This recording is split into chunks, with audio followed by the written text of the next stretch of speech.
ইব্রাহিম খলিল শুধু আল্লাহ নামটার এত পাগল, আল্লাহ নামের এত পাগল, ফেরেশতারা কয় মালিক ইব্রাহিম তোমার বন্ধু হয় কেমনে?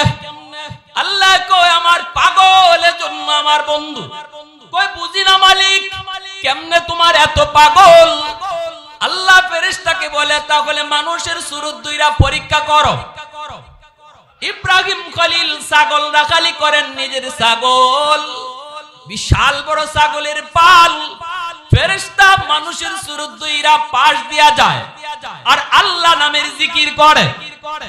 সুবহানাজিল মুলকি ওয়াল মালাকুত যাল ইজ্জতি ওয়াল আজমতি ওয়াল কিবরিয়াই ওয়াল জাবারুত।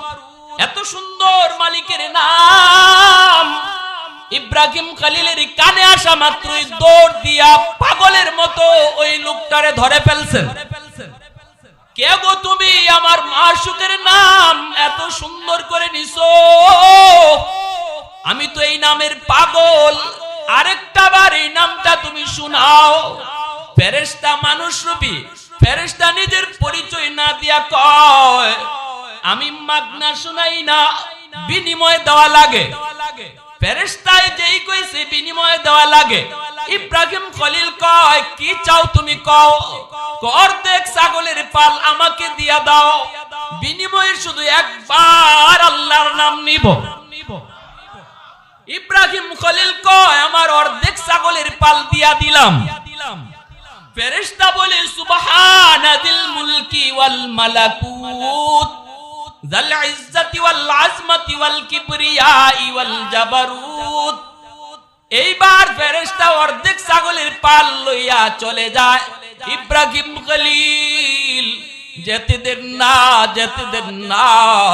আবার দয়াল লোকটার কোমর জড়ায় ধরছেন আর কান্না শুরু করে দিছেন আর বলতেছেন কে গো তুমি? চিনি না, এত সুন্দর করে আমার মাশউকের নাম, আমার খালিক আর মালিকের নাম তুমি নিয়েছো, আরে একটা বার তুমি শোনাও। ফেরেশতা বলে তাহলে বিনিময় লাগবে, কি চাও? কয় বাকি অর্ধেক ছাগলের পালও দেওয়া লাগবে। ইব্রাহিম খলিল কয় দিয়া দিলাম, একবার শুধু আল্লাহর নাম। এইবার ফেরেশতা সব ছাগল লইয়া তিনি চলে যাবেন। ইব্রাহিম খলিল যেতে দেন না, আবারও যায় তার কোমর জড়া ধইরা কান্না শুরু করলেন। আরেকটা বার তুমি এই নামটা শুনাইবানি গো, আরেকটা বার এই নামটা তুমি শুনাইবানি। ফেরেশতা তখন বলতেছেন এখন আপনি কি দিবেন?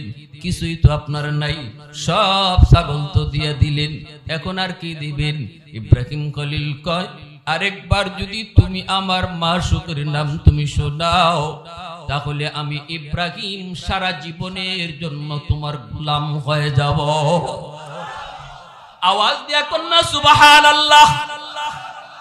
আলহামদুলিমান কদ্দারা খাইরান ওয়া খাবালা, আলহামদুলিমান কদ্দারা খাইরান ওয়া খাবালা, والشكر لمن صور حسنا وجمالا، فرد صمد عن صفة خلق بريء، رب أزلي خلق الخلق كمالا، لا ضد ولا ند ولا حد لمولا، لا ضد ولا ند ولا حد لمولا، الآن كما كان ولم يلق زوالا، الآن كما كان ولم يلق زوالا। মোহব্বতের সাথে বলেন আল্লাহু আকবার।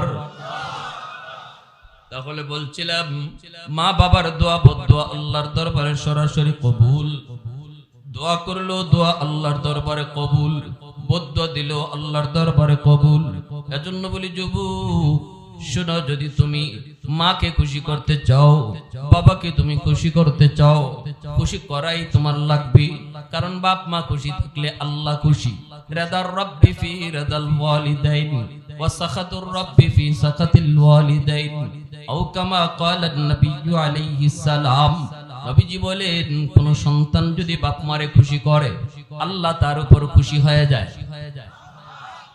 কোন সন্তান যদি বাপ মারে নারাজ করে, নবীজি বলেন সাথে সাথে আল্লাহ নারাজ হয়ে যায়। বাপ মা খুশি থাকলে কে খুশি? একটু আওয়াজ দিয়ে কোন না। বাপ মা খুশি থাকলে কে খুশি? বাপ মা খুশি থাকলে কে খুশি?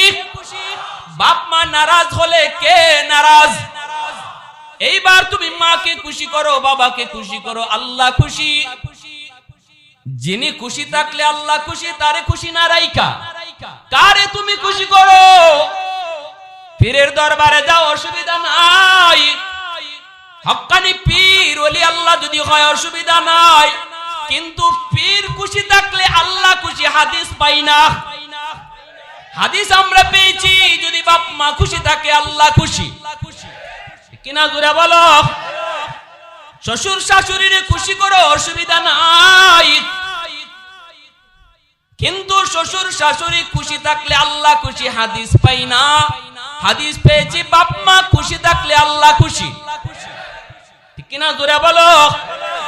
এ যুবক, মা বাবাকে খুশি করতে লক্ষ টাকা খরচ করতে হয় না, বোয়াল মাছ খাওয়াইতেও লাগে না। মুখ পইরা আম্মা কে ডাক দাও, মুখ পরে আব্বা কে ডাক দাও, দেখো বাপ মার দিল খুশি হয়ে যাবে। 20,000 30,000 টাকা এক ছেলে ইনকাম করে, মাকে বাবাকে খাওয়ায়, কিন্তু মাস চলে যায়, বছর চলে যায়, একবারও মুখ ভরে আম্মা কে ডাক দেয় না, একবারও মুখ ভরে আব্বা কে ডাকে না। কারণ এই আব্বা ডাকটা শোনার জন্য বাবার দিল খা খা করে। কারণ সন্তান যত বড়ই হোক না কেন, মা বাবার কাছে সন্তান সব সময় ছোটই থাকে। মা মা ডাকটা শোনার জন্য পাগল। হাজার হাজার টাকা খরচ করে সংসারে, আম্মা কয়া ডাকে না, আব্বা কয়া ডাকে না। কিন্তু আর একটা ছেলে 1 টাকা কামাই করে না, খাইতে গেলেও কয় আম্মা, ঘুমাইতে গেলেও কয় আম্মা, ঘর থেকে বের হতে কয় আম্মা, ঘরে ঢুকেও কয় আব্বা। এই ছেলের প্রতি বাপ মা দুর্বল থাকে, তার প্রতি ভালোবাসা বেশি থাকে। এজন্যই বলছিলাম, আমার নবী রহমতের নবী বলেন, যদি মাকে বাবাকে তুমি খুশি করতে পারো, আল্লাহ তোমার উপর খুশি। আল্লাহ পাক তোমার জিন্দেগির বরকত আল্লাহ বাড়ায় দিবে। কারণ তোমার জীবনের ভিতরে আল্লাহ পাক কিছু লাইট লাগায় দিছে রে যুবক, ওই লাইট গুলাতে আল্লাহ পাক জ্বালায় দেয় দেই। তোমার আমার প্রত্যেকের জীবনে আল্লাহ পাক লাইট দিয়ে দিছে, লাইট জ্বালায় দেয় নাই। এই যে এখানে লাইট জ্বলছে, লাইট লাগানোর পর যদি লাইট জ্বালাইতে হয়, পাওয়ার হাউস থেকে লাইন ওকে করা লাগবে। পাওয়ার হাউস থেকে যদি লাইন ওকে করো, তখনই দেখবা লাইটটা জ্বলছে। তোমার আমার জিন্দেগির পাওয়ার হাউস হলো মা বাবা। মা বাবা থেকে যদি জীবনের লাইন ওকে রাখো, তাহলে জীবনের লাইট আল্লাহ জ্বালায়া দিবে। ব্যবসায় তুমি উন্নতি করবা, লেখাপড়ায় তুমি অগ্রগতি করবা, চাকরিতে তুমি প্রমোশন পাবা, যে কাজে হাত দিবা এই কাজে বরকত পাইবা। কারণ জীবনের পাওয়ার হাউস থেকে লাইন তুমি ওকে রাখছো। ঠিক না? মা দোয়া করতেছে, আল্লাহ আমার ছেলের ব্যবসায় তুমি বরকত দাও। বাবা অন্তর থেকে দোয়া করতেছে, জীবনের পাওয়ার হাউসের লাইন ওকে আছে তোমার, এজন্য আল্লাহ পাক লাইট জ্বালায়া দিতেছে, জ্বালায়া দিতেছে। কেন তুমিও পারো, কেন তুমি ব্যর্থ? আমি বলি দেখো লাইন কাটা কিনা। হুজুর ব্যবসায় কোনো উন্নতি পাই না, আমি বলি দেখো লাইন কাটা কিনা। লাইন তুমি ঠিক করো, জোরে বলো ঠিক কিনা। মদিনার যুবক, এ যুবক, অনেক যুবক আজকের মাহফিলে, ফরিদপুরে নগর কান্দার যুবক ভাইগুলি একটু খেয়াল করো। তোমাদের মতো একজন যুবক মদিনার বনু তামিম গোত্রের প্রসিদ্ধ একটি গোত্র, আমার নবী রহমতের নবীর কাছে ঈশা চোখের পানি জড়ায় জড়ায় কাঁদতেছি। নবীজি বলতেছেন, যুবক তুমি কান্দো কেন? রহমতের নবীর কাছে সবাই সুখ দুঃখের কথা কইতো, ঠিক কিনা জোরে বলেন? সুখ দুঃখের কথাগুলা নবী কি সবাই শোনাইতো? যুবক আমার নবী কি তার দুঃখের কথাটা শোনানোর জন্য নবীজির কাছে আইসা কান্না শুরু করলো? কারণ তিনি তো রহমতের নবী, তিনি তো উম্মতের দরদি নবী, তিনি তো উম্মতের দরদি নবী। যদিও মক্কার আবু জাহেল চিনল না, নবীজি দাওয়াত দিতে গেছেন, আবু জাহেল নবীর মাথায় আঘাত করে বসেছে। নবীজি কষ্ট পেয়েছেন, রক্ত ঝরতেছে, নবীজি রক্ত হাতের মধ্যে লাগতেছে। নবীজি ঘরে চলে আসলেন। এই দিকে আমার নবীর আপন চাচা আমির হামজা, তখনও তিনি কালেমা পড়ে মুসলমান হন নাই। তিনি তো নবীর বয়সীর সমবয়সীর, যদিও নবীর চাচা কিন্তু সমবয়সীর। চাচা ভাতিজা মাঝে মাঝে সমবয়সের হয় কি হয় না? আমির হামজা একজন শিকারী, বনে জঙ্গলে তিনি হরিণ শিকার করেন। দক্ষ একজন শিকারী আমির হামজা। নবীজির চাচা তখনও কালেমা পড়ে মুসলমান হন নাই। নবীজির বাল্য বন্ধু, যদিও নবীর আপন চাচা কিন্তু বাল্য বন্ধু। একসাথে নবীর সাথে ঘুরছেন, একসাথে চলছেন, একসাথে কোথাও হাঁটা চলা করেছেন, গল্প করেছেন। কিন্তু আমার নবী যখন তিনি কালেমার দাওয়াত দিতে শুরু করলেন, আমির হামজার খবর নাই। ইনি আছেন এই শিকারীর তালে, গেছেন তিনি জঙ্গলে শিকার করার জন্য। অনেকগুলা তীর, সবগুলি তীর তিনি শেষ করে ফেললেন, কোনো শিকার পেলেন না। একটা তীর মাত্র বাকি রইছে, একটা তীর মাত্র বাকি আছে। নজরে পড়ছে একটা হরিণ। শেষমেশ তিনি এই তীরটা মারবেন হরিণের দিকে, এটাই তার শেষ সম্বল। এই দিকে আমার নবী রহমতের নবীর মাথায় আঘাত করেছে আবু জাহেল। নবীজির মাথা থেকে রক্ত ঝরে। এই খবর তো আমির হামজার নাই। ইনি তো আছেন জঙ্গলে হরিণকে শিকার করবেন। যেই মাত্র তাক করেছেন হরিণকে শিকার করবেন, আর বলতেছেন এটাই শেষ তীর, এটা আমার শেষ শিকার। এই মনে কইরা মাত্র তীরটা মারবেন, এমনি আল্লাহ পাক হরিণের জবান আল্লাহ খুলে দিছে। হরিণে ডাক দিয়া কয়, রে হামজা, একটা মাত্র তীর রইছে, এই তীরটা আমার লাগি না, এই তীরটা তুই আবু জাহেলের জন্য রাখ। আল্লাহু আকবার, জোরে কও না, আরো জোরে কও না, আল্লাহু আকবার। এ হামজা, একটা মাত্র তীর, সবগুলা তীর তুমি শেষ করেছো, শিকার তুমি পাও নাই। একটা তীর রয়েছে, এটা আমার লাগি না, আবু জাহেলের জন্য রাখ। কারণ তোর কলিজার টুকরা ভাতিজা মুহাম্মদ, আমার রহমতের নবী, আমার রহমতের নবী, আমার আল্লাহর দোস্ত, তার মাথায় আঘাত করে আবু জাহেল রক্ত জড়ায় ফেলছে।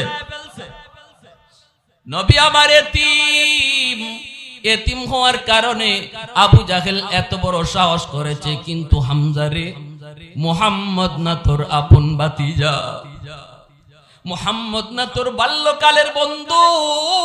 হরিণে কইতেছে, আল্লাহু আকবার, জোরে কও, মুহাম্মদ না তোর রক্তের, মুহাম্মদের রক্ত আর তোমার রক্ত তো এক। আজকে আবু জাহেল রক্ত ঝরাইলো, এটা কি তোমার রক্ত না? যেই মাত্র হরিণে এই কথা কইছে, সাথে সাথে তীর মারা বন্ধ।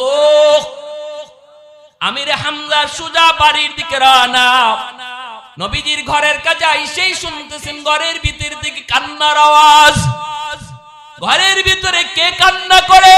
কই আমার নবীর পরম করম স্ত্রী, কলিজার টুকরা বিবি আম্মা জান খাদিজাতুল কুবরা রাদিয়াল্লাহু তাআলা আনহা।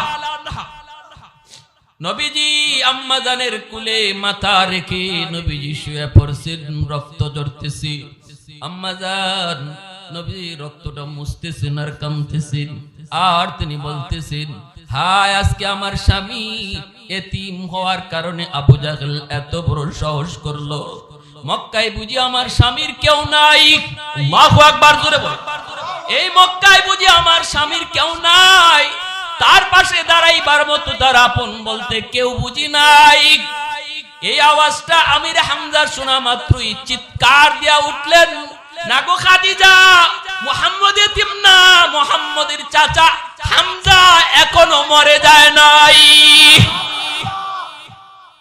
ওয়াহদত কি হিফাজত নেহি বেকুওতে বাজু, वहदत की हिफाजत नहीं बेकुवत बाजू, आते नहीं कुछ काम हाक़ल खुदा दाद, आती नहीं कुछ काम हाक़ल खुदा दाद।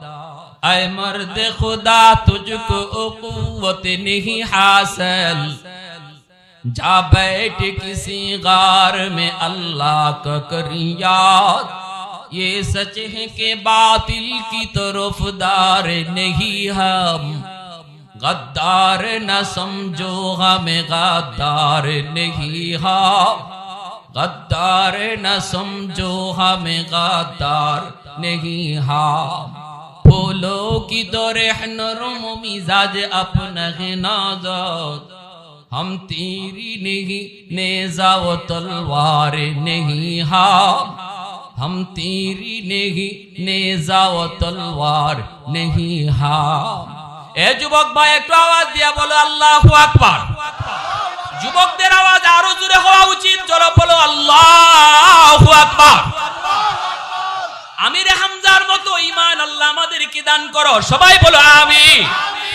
আমির হামজা কয় না গো খাদিজা আর কান্না করো না, ভাতিজা কি হয়েছে? কই চাচা বড় আশা নিয়ে আমার চাচা আবু জাহেলকে কালেমার দাওয়াত দিয়েছিলাম, আর কোন অপরাধ আমার নয় গো চাচা, বিন্দু পরিমাণ বেয়াদবিও করি নাই, মহব্বত নিয়ে কালেমার দাওয়াত দিয়েছিলাম, বিনিময়ে সে আমার মাথায় আঘাত করেছে, রক্ত ঝরেছে, মাথা ফাটাইছে, বন্ধু বান্ধব নিয়ে সে তামসা করে মজাক করেছে।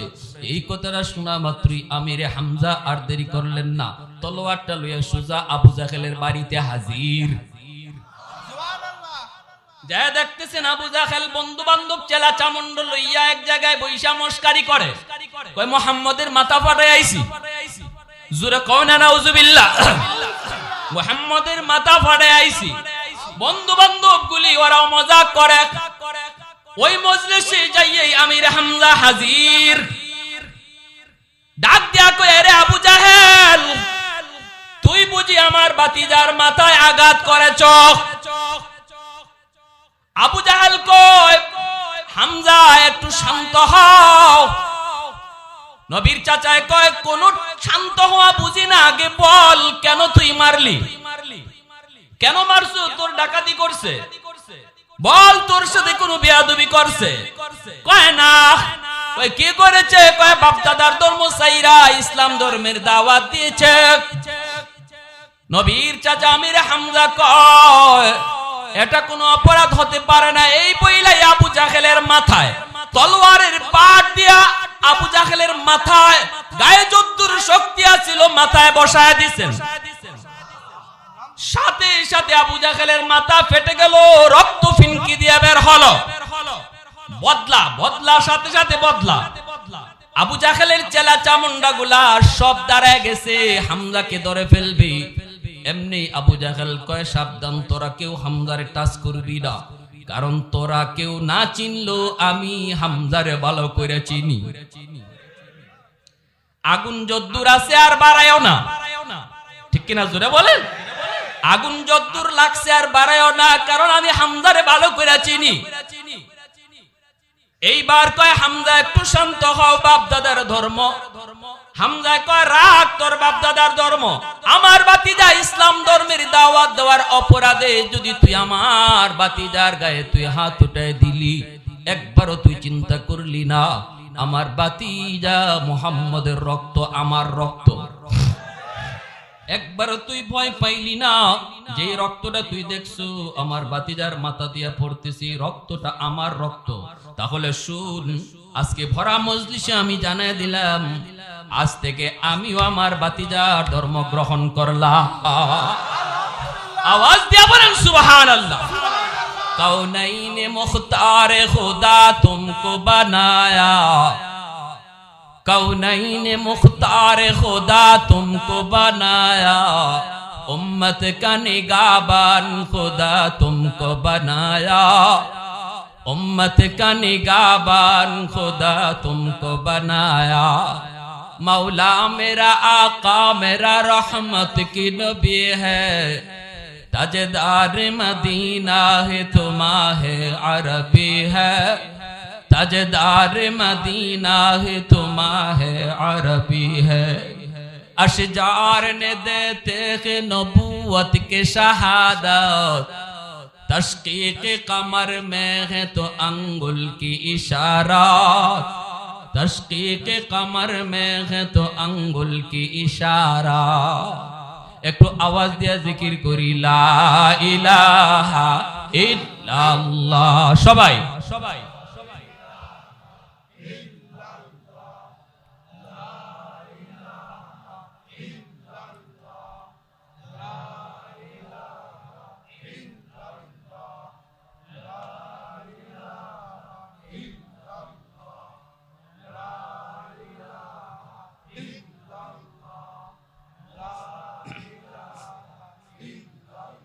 লা ইলাহা ইল্লাল্লাহু মুহাম্মাদুর রাসূলুল্লাহ। জোরে বলি সাল্লাল্লাহু আলাইহি ওয়াসাল্লাম। মনোযোগ কার কার আছে একটু হাত উঠিয়ে দেখান। আল্লাহ তুমি কবুল করো, জোরে বলি আমিন। আরো জোরে বলি আমিন। আজ যদি হামজার ঈমান থাকতো, পৃথিবীর মুসলমানের আহা ফিলিস্তিনের মাটিতে এত রক্ত ঝরত না। গাজার মাটি, গাজার শিশুদের রক্তে লাল হতো না। যেই জমিনে হাজারো পয়গম্বর শুয়ে আছেন, আজকে সৌদির বাদশা নীরব, মিশরের বাদশা নীরব, সমস্ত বেঈমান এক হয়ে গেল, অথচ মুসলমানের রক্তে এখনো হামজার রক্ত আসলো না, এখনো ইমানের স্পিড আসলো না, এখনো আমাদের ঘুম ভাঙলো না। একটা হুঙ্কার যদি সৌদির সরকার দিত, বন্ধ করো নতুবা সব সম্পর্ক ছিন্ন করা হবে, আমেরিকার বাপেরও ক্ষমতা ছিল না কিছু করার। ঠিক কিনা জোরে বলেন? প্যার হাজিরিন, দুঃখে কলিজা ফেটে যায়। কি বলবো মুসলমান আজকে কি হলো, কি ছিল মুসলমানের ইতিহাস। আমার রাসূলের সামনে যুবক যখন কান্দে, নবী বলতেছেন যুবক বলো কাঁদো কেন? যুবক বলে ইয়া রাসূলুল্লাহ, ওগো নবীজি আমি বড় পেরেশান, আমার মা আমার বাবা আজ দুজন কবরে শহীদ। তারা যতদিন দুনিয়ায় ছিলেন নবী গো আমার সংসার ছিল অভাবের সংসার। আমি দেখেছি আমার মা কত রাত না খায়া ঘুমাইছে, আমি দেখেছি আমার আব্বা কতদিন কিছুই কামাই করতে পারেন নাই, খালি হাতে ঘরে এসেছেন। মা আমাকে কিছুটা খাওয়ায়া বলছে বাবা ঘুমাও, আমি খাইছি। ইয়া রাসূলুল্লাহ, আমি ভালো একটা চিকিৎসা মারে করাইতে পারি নাই, ভালো একটা শাড়ি কিনে দিতে পারি নাই। আজ আল্লাহ আমাকে অনেক অনেক সম্পদের মালিক বানাইছে, আমার টাকা হইছে, ধন হইছে, দৌলত হইছে, কিন্তু মা নাই, বাবা নাই। যার খেদমত করব তারা তো কবরে শহীদ। এই টাকা দিয়ে এখন আমি কি করব? সময় মতো তো টাকা আসলো না, সময় মতো তো আমি টাকা পেলাম না। ওগো নবীজি এখন আমি টাকার বিছানা বানাইতে পারি, টাকার বালিশ বানাইতে পারি, কিন্তু আমার মাকে চিকিৎসা না করাইয়া, চিকিৎসার অভাবে আমার মা দুনিয়া থেকে বিদায় নিছেন, বাবা চিকিৎসার অভাবে বিদায় নিছেন। আমি এখন রাতে ঘুমাইতে গেলে ঘুম হয় না, মনে পড়ে যায় মার কষ্টের কথা, বাবার কষ্টের কথা। ইয়া রাসূলুল্লাহ, আমি আপনার কাছে সান্ত্বনার জন্য এসেছি গো নবী, একটু আমাকে বলেন, যদিও আমার আম্মা আব্বা কবরে চলে গেছেন, আমার খেদমত করার, তাদের খেদমত করার কোন সুযোগ আমার আসেনি, যদি থাকে আমার এই সুযোগটা বলে দেন। সুবহানাল্লাহ। দ্বীনের নবী, মায়ার নবী, রহমতের নবীর চোখ দিয়েও পানি ঝরে, আল্লাহ নবীর চোখ দিয়েও পানি ঝরে। নবীজি তিনিও কান্দেন, কান্নার কারণ হলো আবার নবী তো জন্মের আগেই তিনি বাবা হারাইছেন। আব্বু ডাকের ভিতরে কত মজা, আব্বা ডাকের ভিতরে কত স্বাদ আমার নবী তা জানেন না। বুঝ হওয়ার পর মার খেদমত করার আগে মাও দুনিয়া থেকে বিদায়। এজন্য মা বাবার কথা কেউ যদি বলতো, আমার রহমতের নবীর চোখ দিয়া দর দর করে পানি ঝরত। নবীজি কান্দেন আর বলেন, যুবক আমার আর কাঁদেও না, আমি নবী তোমারে 5টা আমলের কথা বলে দেই, এই 5টা কাজ যদি তুমি করো তাহলে তোমার আম্মা আব্বা কবরে শুয়ে শুয়ে তোমার খেদমত পাইতে থাকবে। কয়টা কাজের কথা নবী বলছেন, মনোযোগ কার কার আছে শুনবার। আল্লাহ কবুল করো, জোরে বলেন আমিন। জানি না এই মজলিসে আমার মতো কার মা নাই, জানি না এই মজলিসে আমার মতো কার মা নাই, জানি না এই মজলিসে কার বাবা নাই রে যুবক, জানি না এই মজলিসে কার আদরের সন্তান নাই, কার জানি আদরের ভাই নাই। শোনো, আজকে আমরা তাদের জন্য কি করব? আজকে বারবার নির্বাচিত চেয়ারম্যান কবরে শায়িত, তার আওলাদ আজকে এই দোয়ার আয়োজন করেছে। কেমনে এই আমরা তাদের জন্য কি পাঠাবো? আমার নবী রহমতের নবী বলেন, এক নাম্বার হলো আসসালাতু লাহুমা। ওই যুবককে দাঁড় করায়া আমার নবী ওয়াজ শুরু করে দিলেন। শ্রোতা একজন আর নবী হলেন নিজে বক্তা। আমার নবী এত বড় দামি একটা ওয়াজ করলেন, একজন শ্রোতার সামনে রেখে নবী ওয়াজটা শুরু করে দিলেন। নবীজি দেখতেছেন সে দিল থেকে এসেছি ওয়াজটা শোনার জন্য, আমল করার জন্য এসেছি। আল্লাহর নবী বুঝাইলেন, কেউ যদি দিল থেকে চায় তোমার কথাগুলো শুনতো, একজন হলে একজনই যথেষ্ট। লক্ষ লক্ষ মানুষ যদি হাজির হয় তামসা দেখার জন্য লাভ নাই। আল্লাহর রাসূল বলেন, যুবক, এক নাম্বার হলো আসসালাতু লাহুমা। আমার আল্লাহ পাক কোরআনের ভিতরে যেই দোয়াটা শিখাইছেন মা বাবার জন্য, রব্বির হামহুমা কামা রাব্বায়ানি সগীরা, এই দোয়াটা যখনই তুমি বাপ মার জন্য করবা, সাথে সাথে আল্লাহ পাক তোমার খেদমত তাদের কবরে পৌঁছায় দিবে। আল্লাহ শিখাইছেন এই দোয়া। কে শিখাইছেন জোরে বলেন? কে শিখাইয়া দিয়েছেন এই দোয়া? আল্লাহ বলতেছে, বান্দা মা বাবার জন্য তোমরা দোয়া করবা। শুনো, নিজের ইচ্ছায় দোয়া কইরো না। কেমনে বাপ মার জন্য দোয়া করলে আমি আল্লাহ কবুল করব, দোয়া আমি শিখাই দিতেছি। আল্লাহ কয়, আমার কাছে যখন মা বাবার জন্য তোমরা দোয়া করবা, এইভাবে দোয়া করো, আল্লাহ আমার আম্মা আব্বারে তুমি এইভাবে আদর করো, মায়া করো, যেইভাবে বাপ মা আমাকে শিশুকালে মায়া করছেন, আদর করছেন।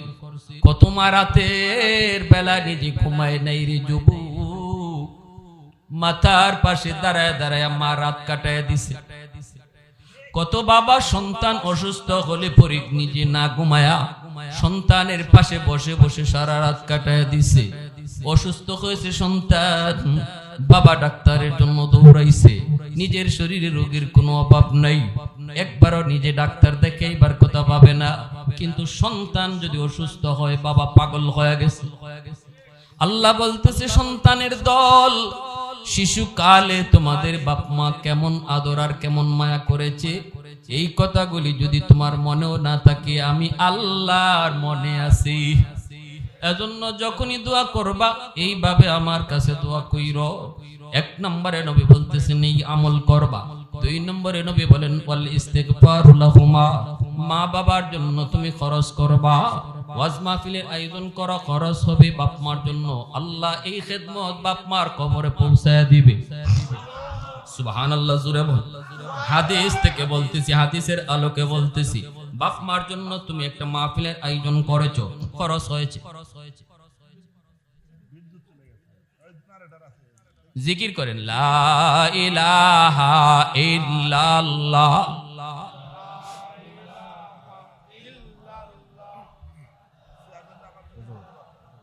দোয়ার সময় চেয়ারম্যান এবং চেয়ারম্যান ভাই জামাল মিয়া আর যে মারা গেছে সবার জন্য দোয়া করতে বলছে।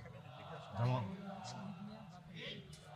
ছেলেদের নাম জামাল এবং কামাল, জামাল মিয়া কামাল মিয়া, এরা আছে জীবিত? এই যে চেয়ারম্যান। ঠিক আছে, আচ্ছা, ঠিক আছে, ঠিক আছে। আলহামদুলিল্লাহ। লা ইলাহা ইল্লাল্লাহ, লা ইলাহা ইল্লাল্লাহু মুহাম্মাদুর রাসূলুল্লাহ। এ ভাই, আমরা কবরবাসীর জন্য কি পাঠাইব, এটা হাদিসের আলোকে শুনবার নিয়ত কার কার আছে আবার দেখান হাত উঠে। মন গড়া ফাটাইমু নাকি নবীর কথায় ফাটাইমু? নবী যেভাবে কইছে এইভাবে, ঠিক কি না? মন গড়া না, ঠিক কি না? আল্লাহ নবী কই 2 নম্বর খরচ করো, 3 নম্বর নবী কই ইনফাদ ওয়াহদিহিমা মিন বাদিহিমা। নবী বলতেছেন 3 নম্বর হলো বাপ মার কাছে মানুষের যদি কোনো পাওনা থাকে, তুমি সন্তান এই পাওনা পরিশোধ করো, ঠিক না? মা বাবার কাছে যদি পাওনা থাকে, অথবা বাবা যদি কারো হক নষ্ট করে থাকে, রে যুবক একটু দিলটা নরম করে কথাগুলো বোঝার চেষ্টা করো। আমার নবীর হাদিস যখনই তুমি শুনবা তখনই তুমি কান খাড়া করে দিবা, কারণ আমার যুক্তি যেখানে শেষ সেখানে আমার নবীর কথা শুরু, ঠিক কি না? আমার কথা সব শেষ যখনই শুনবো নবীর কথা, আমার চিন্তা তখনই শেষ যখন শুনবো আমার নবীর চিন্তা, আমার যুক্তি তখনই শেষ যখনই শুনবো আমার আল্লাহর কথা, ঠিক কিনা? জোরে বল। আল্লাহর নবী রহমতের নবী বলেন 3 নাম্বার হলো মার কাছে বাবার কাছে যদি মানুষের কোন পাওনা থাকে, এই পাওনা তুমি পরিশোধ করো। কেমনে সেই পাওনাগুলা? মনে করো বাবা কারো হক নষ্ট করেছে, কারো জমি দখল করেছে, কারো পাওনা টাকা বাবা না দিয়া মারা গেছে, মনে করো তোমার বাবা তোমার ফুফুদের হক দেয় নাই, আল্লাহ কর্তৃক যে সম্পদ বন্টন করা হয়েছে এই সম্পদ তোমার ফুফুদেরকে তোমার বাবা দেয় নাই, অথবা তোমার বোনদেরকে তোমার বাবা দেয় নাই, হয়তো বা তোমার প্রতি মহব্বত করে সে এমনটা করেছে যার কারণে আজকে তার কবরে আগুন জ্বলছে। নবীজি বলেন যদি বাবার জন্য তুমি কিছু করতে চাও, কিছু পাঠাইতে চাও, সবার আগে এই পাওনাগুলা পরিশোধ করো। বোনদেরকে ডাইকে বোনের হক তুমি বুঝায় দাও, চাচাদেরকে ডাইকা চাচার হক তুমি বুঝায় দাও, ফুফুদেরকে ডাইকা ফুফুর হক বুঝায় দাও, বলে দাও আমার আব্বা ভুল করেছে আমি করব না। এই কথাগুলা বইলা তাদেরকে তাদের সম্পদগুলা তুমি বুঝায় দাও।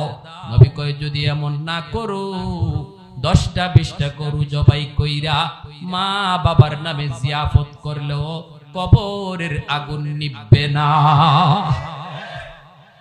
কষ্ট পাইতেছেন কি ভাই? কষ্ট পাইতেছেন? আজকে এটা রসুম। আরে এলাকার মানুষে খাওয়াই তুইব 10টা গরু জবাই করো, কইব নাইলে আরে বাবা এটা কেমন পোলা হইলো রে, বাপের নামে কিছু খাওয়াইলো না। কিছু মানুষও থাকে সমাজে এরকম খাওয়ানোর তালে, ঠিক না? কিছু মানুষও আছে এরকম খাওয়ানোর তালে। এজন্য আল্লাহ রসুল কয় 10টা না 100টা আত্মী জবাই কইরা যদি খাওয়াও, হাতি জবাই কইরাও যদি খাওয়াও, লাভ হবে না যদি মানুষের পাওনা বাবার কাছে যা ছিল এটা যদি তুমি পরিশোধ না করো, কবরের আগুন নিভবে না। মানুষের কোন হক যদি নষ্ট করে থাকে তোমার বাবার তুমি জানো, তাহলে তাড়াতাড়ি এটা পরিশোধ করো। আগুন যদি নিভাইতে চাও, এরপরে আল্লাহ নবী কই 4 নাম্বার, কত দামি ওয়াজ করেছেন আমার নবী। শ্রোতা কয়জন নবীর সামনে? জোরে কোন কয়জন? 4 নম্বরে নবী কয় সিলাতুর রাহমিল্লাতি লা তুসালু ইল্লা বিহিমা।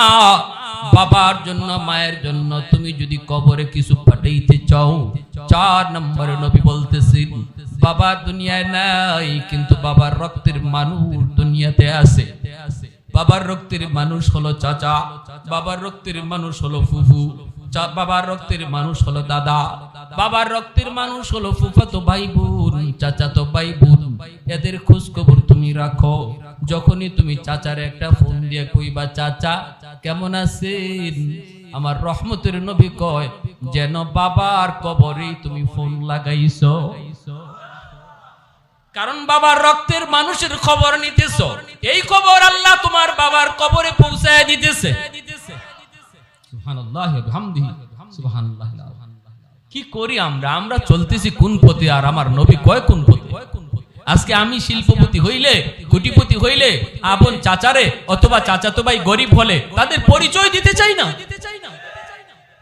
পরিচয় দিতে চাই না, নিজের লজ্জাবোধ মনে করি। অথচ লাখ লাখ টাকা বাবার নামে দান করতেছি, খবর নাই এখানে চাচারে 500 টাকা দিলে এই খবরটা আল্লাহ বাবার কবরে নগদ পৌঁছাই দিত। বাবার রক্তের মানুষগুলার খবর নাও, বাবার কবরে আল্লাহ খবর পৌঁছায় দিবে। মা দুনিয়াতে নাই, কিন্তু মার রক্তের মানুষ দুনিয়া আছে। খালা তুমি কেমন আছো? নবী কয় যেন মারই কবরে জিগাইতেছো, আম্মা তুমি কবরে কেমন আছো? কারণ খালা হলো মার রক্তের মানুষ। খবর নাও, ঈদের সময় একটু সাহায্য করো, বিপদে তাদের পাশে যায় দাঁড়াও, মনে করবা যেন মার বিপদের পাশেই দাঁড়াইছো। আমার রাসূল মায়ার নবী, রহমতের নবী, কত সুন্দর ওয়াজটা নবী করতেছেন, ওই যুবককে নবী বুঝায় দিতেছেন। এরপরে আল্লাহর নবী কয় 5 নম্বর হলো ইকরামু সাদিকিহিমা মিন বাদিহিমা। মা বাবা দুনিয়াতে নাই, কিন্তু বাপ মার বন্ধু বান্ধব কারা আছে দুনিয়াতে, তাদের খোঁজ খবর তুমি নাও। বাবা যাদের সাথে চলতো তাদের খবর তুমি নাও, খোঁজ খবর তুমি নাও। চাচা কতদিন হয়ে গেল আমাদের বাড়িতে আসেন না? আব্বা থাকতে আপনি কত আমাদের বাড়িতে আসছেন, আব্বার সাথে কত আপনাকে দেখেছি, আজ আব্বা না থাকায় আপনারও দেখি না। চাচা একটা চা খায় যান, চাচা একটা পান খায় যান, চাচা একটা লুঙ্গি নেন। এই বইলে যদি বাবার বন্ধুরে তুমি সম্মান করো, ইজ্জত করো, নবী কয় যেন বাবার কবরে তুমি পোশাকটা পাঠায় দিছো। এজন্য আমার নবী, রহমতের নবী, খানচা লইয়া বসছেন আম্মা জান আয়েশা সিদ্দিকা রাদিয়াল্লাহু তাআলা আনহা, নবীজির পরম করম প্রিয়তমা স্ত্রী আম্মা জান আয়েশা রাদিয়াল্লাহু তাআলা আনহা। খানচা ভরা রুটি, নবীজি বলতেছেন আয়েশা এই রুটিগুলি দেখে আমার চোখ দিয়ে দর দর করে পানি পড়ে, আমি কান্না থামাইতে পারি না গো। আম্মা জান বলতেছেন নবী গো কেন কাঁদেন? নবী বলতেছেন আয়েশা রে, আজকে আমার সামনে কতগুলা রুটি হাজির হয়ে গেল, আজ হলো আমি নবীর সুখের দিন, তোমরা হলে আমার সুখের দিনের স্ত্রী, কিন্তু আমার খাদিজা যখন ছিল তখন ছিল আমার দুঃখের দিন। খাদিজা ছিল আমার দুঃখের দিনের বিবি, কোনো একদিনও খাদিজাকে নিয়ে আমি এইভাবে রুটি খাইতে পারি নাই। মক্কার সবচেয়ে ধনী নারী ছিল আমার বিবি খাদিজা, সব সম্পদ আমার কথায় আল্লাহর রাস্তায় দান করে দিছে। সেই খাদিজাকে নিয়ে আমি নবী কোনদিন এইভাবে খানচা ভরে রুটি খাইতে পারি নাই। এজন্য আমার গলা দিয়ে এই রুটিগুলি যাবে না, আগে তুমি আমার খাদিজাকে একটা রুটি দিয়ে আসো। আম্মা জান আয়েশা বলতেছেন ইয়া রাসূলুল্লাহ, নবী গো খাদিজারে কেমনে দিব গো নবী, আপনার খাদিজা তো কবরে শায়িত। আম্মা জান খাদিজাতুল কুবরা রাদিয়াল্লাহু তাআলা আনহার কবর মক্কা শরীফ জান্নাতুল মুআল্লায়। মক্কা শরীফে যারা গেছেন হজ করতে, মক্কা শরীফের কবরস্থানে যারা গেছেন, এখানেই আম্মা জান খাদিজাতুল কুবরা শায়িত।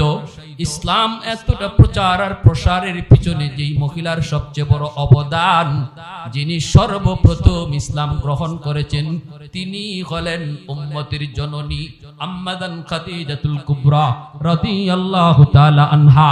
আমি ওই জায়গায় যে আমার সাথীদেরকে বলছিলাম, এই যে আম্মা জান খাদিজার কবর, এই কথাটা বলতে একজন সৌদি মতু আমাকে ডাক দিয়া কয় হযরত ভুল করেছেন। আমি তো অবাক, ভুল করেছি, বুঝি নাই। কই তুই সেই জননী, যেই জননীর অবদানের কারণে আমি আপনি ইসলাম পাইছি, অতএব তার নামটা শুধু আম্মা জান খাদিজা বললে হয় না, বলেন আম্মা জান খাদিজাতুল কুবরা। আল্লাহু আকবার, বলেন আম্মা জান খাদিজাতুল কুবরা। বড় মহান, কুবরা বলতে মহান। মক্কার এমন কোন মানুষ নাই যেই মানুষ আম্মা জানের সাহায্য পায় নাই। সেই নারী আমার নবীর কাছে আইসা সব সম্পদ ইসলামের জন্য দান করে দিছে। নবী বলতেছে আয়েশা এই রুটি আমি খাইতে পারবো না, আমার খাদিজারে একটা রুটি দিয়ে আসো। আম্মা জান আয়েশা কয় নবী গো খাইতেন না গো নবী, কেমনে দিব আপনার খাদিজারে, তিনি তো কবরে শায়িত। নবী বলতেছে আয়েশা আমার খাদিজা যদিও কবরে শুয়ে আছে গো, তবু আমার খাদিজার একজন বান্ধবী দুনিয়াতে এখনো বেঁচে আছে, নাম হলো নাফিসা। নাফিসারে যে একটা রুটি দাও, আমার খাদিজার এই রুটি দেওয়া হলো। আওয়াজ দিয়া কও না সুবহানাল্লাহ। আল্লাহ নবী বুঝাইলেন মা বাবা দুনিয়াতে নাই, দেখো মা যাদের সাথে চলতো ওই মহিলাদেরকে পাইলে মার মতো শ্রদ্ধা কইর, বাবা যাদের সাথে চলতো বাবার বয়সের মানুষগুলারে পাইলে বাবার মতো শ্রদ্ধা কইর, তাহলে আল্লাহ পাক মা বাবার কবরে তোমার খেদমত পাঠায়া দিবে। ভাইরা আমার জন্য বলছিলাম কয়টা আমল, জোরে বলেন কয়টা আমল? এক নাম্বার হলো তাদের জন্য দোয়া করব তো ইনশাআল্লাহ। কি দোয়া বলেন? রাব্বির হামহুমা কামা রব্বায়ানি সগীরা। এ যুবক, মার কবরে পাশ দিয়া চইলা গেল, বন্ধুদের নিয়ে তুমি চলে গেলা বাবার কবরের পাশ দিয়া, একটা বারের জন্য মুখ দিয়ে দোয়াটা বের হলো না। বাবার রুহটা ডাইকা ডাইকা কান্দে আর কয় বাজান রে, কত রাত তোমার জন্য বাবা ডাক্তারের কাছে দৌড়াইছি, কোনদিন তোমার কারণে বাবার নামাজটা কাজা হয়েছে, আজকে আল্লাহর দরবারে ওই নামাজের কারণে বাবা গ্রেফতার। একটা বার যদি কবরের পাশে দাঁড়ায়া রাব্বির হামহুমা কামা রব্বায়ানি সগীরা কইয়া দোয়া করতা, আল্লাহ বাবার কবরের আযাব আল্লাহ মাফ করে দিত। দুই নম্বরে নবী বলতেছে দান সদকা করো, মসজিদ মাদ্রাসায় দান করো, ওয়াজ মাহফিল করাও, নেক কাজে তুমি বাপ মার নামে দান করো। তিন নম্বরে নবী বলতেছেন শুনো, তাদের কোনো পাওনা যদি তাকে পাওনা পরিশোধ করো, মানুষের কোনো হক যদি তাদের দ্বারা নষ্ট হয়ে থাকে তুমি সন্তান হিসাবে তাড়াতাড়ি হকটা ফিরাইয়া দাও। চার নম্বরে নবী বলতেছেন তাদের রক্তের মানুষ যারা আছে তাদের খোঁজ খবর তুমি রাখো, ডায়েরি কইরা নাও। ডায়েরি, বর্তমান যুগটা তো সহজ, মোবাইলের যুগ। ডায়েরির মধ্যে আত্মীয় স্বজনের নাম লিখে রাখো, আর ডান দিকে তুমি নাম্বারটা উঠে রাখো, উপরে লিখে রাখো সপ্তাহে একদিন ফোন দিয়া খবর নিব। তুমি যদি ফোনটা দিয়া খবর নাও, এক সপ্তাহ পর পর, 15 দিন পর পর, এক মাস পর পর ফোনটা ডায়েরিটা নিয়ে বসো, নাম্বার দেখে দেখে ফোন নিয়ে শুধু খবরটা নাও। আমার নবী কয় প্রতিটা ফোন তোমার বাবার কবরে যাইতেছে। সুবহানাল্লাহ, জোরে বলেন। প্রতিটা ফোন মায়ের কবরে যাইতেছে। 5 নম্বরে নবী বলতেছে বাবা মার সমবয়সের মানুষ দেখলে পরে তাদেরকে বাবার মতো শ্রদ্ধা কইরো, মার সমবয়সের নারী দেখলে মার মতো শ্রদ্ধা কইরো, আল্লাহ পাক মা বাবার কবরে তোমার খেদমত পাঠিয়ে দিবে। আমলখানা কারা কারা করতে প্রস্তুত আছেন হাত উঠায় দেখা। আল্লাহ তুমি কবুল করো, জোরে বলেন আমিন। এ যুবক যাদের মা বাবা দুনিয়ায় জীবিত আছে রে, আজ রাত আমার কাছে মাপ চাইয়া নিও, খুশি করে নিও। মশারিটা আজকে টানায় দিয়ে দিও, মার বাবার মশারিটা টানায় দিও, মাথায় একটু তেল মালিশ করে দিও, পায়ের তলায় বাবার তেল একটু মালিশ করে দিও। এই কথাটা, এই আমলটা করা মাত্রই দেখবা বাবার দিল খুশি। নবী বলতেছেন যদি কোনো সন্তান রাতের বেলা মারে খুশি করে ঘুমায়, সকাল হওয়া মাত্রই তার জন্য আল্লাহ জান্নাতের দরজা খুলে দেয়। আন আবি হুরায়রা রাদিয়াল্লাহু তাআলা আনহু قال قال رسول الله صلى الله عليه وسلم من اصبح مطيعا لله في والديه اصبح له بابان مفتوحان من الجنه। আর যদি কোনো সন্তান রাতের বেলা মারে কষ্ট দিয়া ঘুমাও, সকাল হওয়া মাত্রই নবী কয় তোমার জন্য জাহান্নামের দরজা আল্লাহ খুলে দিবে। ভালো করে জানো, মার কলিজায় ব্যথা, বাবার কলিজায় ব্যথা, তোমার কোনো কথার কারণে, তোমার কোনো আচরণে মায় কষ্ট পেয়েছে, কলিজার মধ্যে আঘাত পেয়েছে, অথচ তুমি মাপ চাও নাই, ঘুমায় যাইতেছো রাতে, এই দিকে মার ঘুম নাই, বাবার কলিজায় ঘুম নাই, চোখ দিয়া পানি ঝরতেছে। নবী কয় রে যুবক, তুই ঘুমাইতেছো না, সকাল হওয়া মাত্রই তোমার জন্য জাহান্নামের দরজা খোলা হইতেছে। অতএব আজ রাত মারে খুশি কইরা, বাবারে খুশি কইরা, যাদের বাপ মা দুনিয়া আছে, কারা কারা এই আমলটা করতে রাজি আছো একটু হাত উঠে আল্লাহরে দেখাও। আল্লাহ তুমি কবুল করো। আরেকখানা হাদিস কইলাই, আবু দাউদ শরীফের হাদিস, মান যারা কবরা আবাওয়াইহি ফি কুল্লি জুমআতিন গুফিরা লাহু কুতিবা বাররান। তুমি মাফ চাইতে পারো নাই, বাবা কবরে চলে গেছে, এখন কি করব? হুজুর আমার তো সুযোগই নাই মাপ চাওয়ার। রাসূল কয় জুম্মার দিন যদি বাপ মার কবর জিয়ারত করো, তাহলে আল্লাহ তোমার এই অপরাধটা, এই দুষ্ট আল্লাহ মাফ কইরা তোমাকে বাধ্য সন্তানের তালিকাভুক্ত বানায়া দিবে। জুম্মার দিন বাপ মার কবর জিয়ারত কঠিন কাজ না সহজ? সকাল থেকে নিয়ে সূর্য ডুবা পর্যন্ত যে কোনো এক টাইমে জুম্মার দিন আমরা কবরস্থানে যাবই যাব ইনশাআল্লাহ। আল্লাহ আমাদের সবাইকে কথাগুলোর উপর আমল করার তৌফিক আল্লাহ দান করুন।